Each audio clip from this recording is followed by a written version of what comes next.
ne saurait emprunter la nationale numéro 10 sans être captivé par ses fruits qui jonchent les artères. Sur les étals ou à même le sol, l'essentiel pour les vendeurs, c'est d'écouler leurs ananas au passage de chaque véhicule. Un trajet où règne également un trafic intense. Le voyageur en partance pour Hawaï, à Yos, à Bomba, à Konolinga entre autres, ne peut bouder le plaisir d'un beau paysage qui s'offre à lui.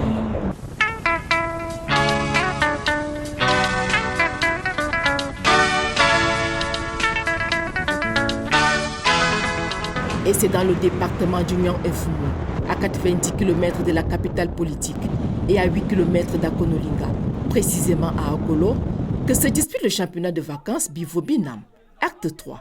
Un championnat dont le temps est donné dès le carrefour Bondi à travers les populations qui manifestent leur joie dans ce hangar où l'on y trouve une diversité de mets et du vin de palme.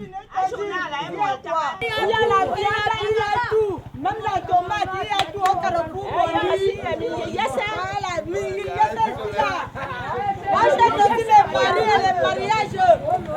Arrivé à Akolo, les choses se précisent. Pendant que certains effectuent un dernier coup de pelle,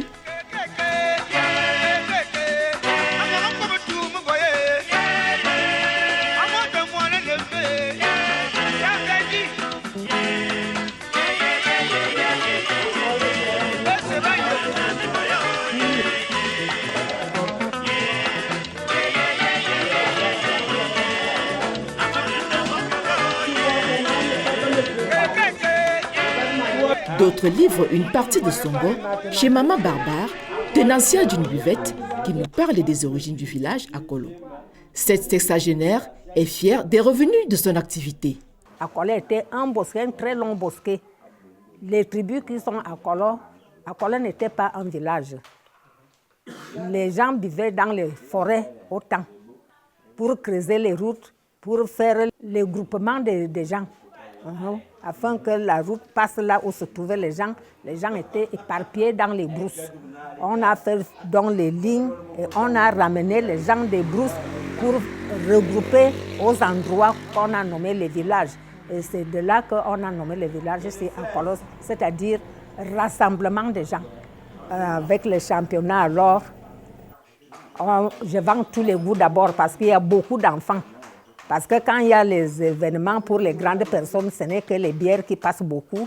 Maintenant qu'il y a plus d'enfants que les grandes personnes, je vends beaucoup les jus. Le championnat Bivo-Binam, au-delà du sport, est un levier de développement pour les habitants du coin. C'était juste une politique de rassembler beaucoup plus de jeunes pour essayer de faire passer le message pour que ceux qui sont en ville essaient de revenir et comprendre que si on n'a pas le travail en ville, même au village, la terre peut payer.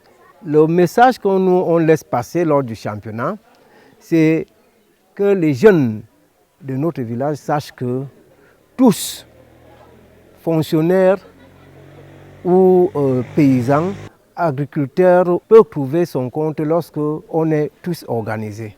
Pour le moment, nous évoluons beaucoup plus dans l'agriculture. Il y a les cacaoyers qui sont faits, qui sont en création, d'autres qui sont dans l'état de l'entretien. Il y a les bananeraies qui sont là et les palmiers à huile. Bref, il y a aussi les femmes qui font dans les cultures vivrières telles que manioc, maïs. Pour donner une nouvelle vision à ce championnat, la jeunesse a bénéficié de l'expertise d'un entraîneur de football. J'ai pu apprendre aux jeunes différents sports, approfondir avec le football le sport du pays, j'ai envie de dire. Et puis voilà, leur faire découvrir du volleyball, du tennis, du handball, du basket. Et d'autres sports encore. Et puis non, c'était vraiment génial. Il y avait vraiment une ferveur autour de l'animation que j'ai proposée. Et je suis allé dans différents villages. Et il y avait toujours encore plus d'enfants à chaque fois. Parce qu'en fait, ils ont découvert qu'il n'y avait pas que le football, qu'ils adoraient le volley. En plus, ils sont très très bons. Même dans d'autres sports, on aurait pu faire du basketball. Qu'au début, vraiment, ils étaient vraiment concentrés que sur le football. C'était vraiment leur ouvrir l'esprit, leur dire voilà, il n'y a pas que ça dans la vie. Et puis toucher un petit peu à tout. Et puis pourquoi pas sur une continuité les années précédentes, revenir, pourquoi pas voir un petit peu plus en profondeur, en sélectionner quelques-uns. Après avoir exploré le champ de palmiers à huile et le champ de cacao, quelques heures plus tard, Les populations se sont déportées en masse au stade de l'Amitié pour vivre le match d'ouverture qui a mis aux prises Espoir FC d'Nkolsan à Tout-Puissant FC d'Akolo. Après le coup d'envoi donné par Madame le sous-préfet de Mengan, Madame la préfète va donner le coup d'envoi à l'équipe. Attention.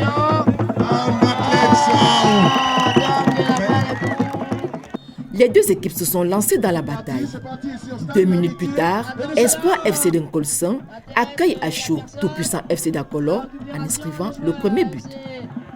Attention, le capitaine qui vient de lancer le ballon, il est engagé et c'est le but.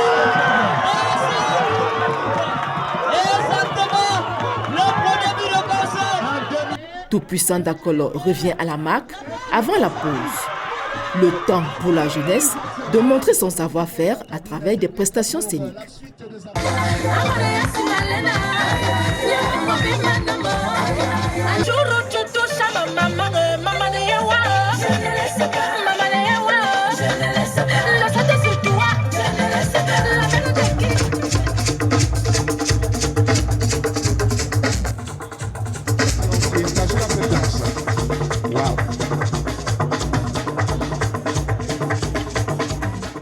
La deuxième manche est mieux maîtrisée par Tout-Puissant d'Akolo qui finit par prendre le dessus sur son adversaire en marquant le deuxième but. Attention,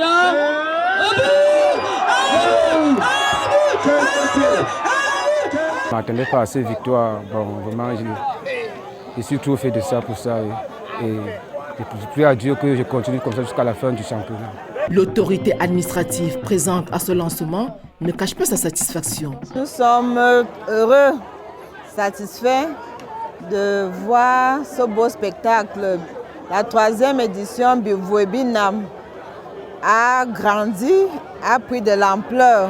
C'est l'occasion pour nous de saluer ce souci de la jeunesse à suivre les directives du président de la République. Parce que Bivuebinam aujourd'hui, ce n'est pas seulement le football, c'est un concept qui rassemble les villages. C'est un véritable levier de développement, ce qui permet que les jeunes soient occupés pendant ces vacances. Donc c'est une grande satisfaction pour nous. Et quand les jeunes sont occupés, ils sont épargnés des fléaux, de certains vices, la criminalité, les stupéfiants, la consommation abusive de l'alcool. Le championnat Bivuebinam ouvert, il reviendra aux équipes en lice de rivaliser d'adresse autour du ballon rond pendant 1 mois et demi en attendant la clôture prévue le 11 août prochain.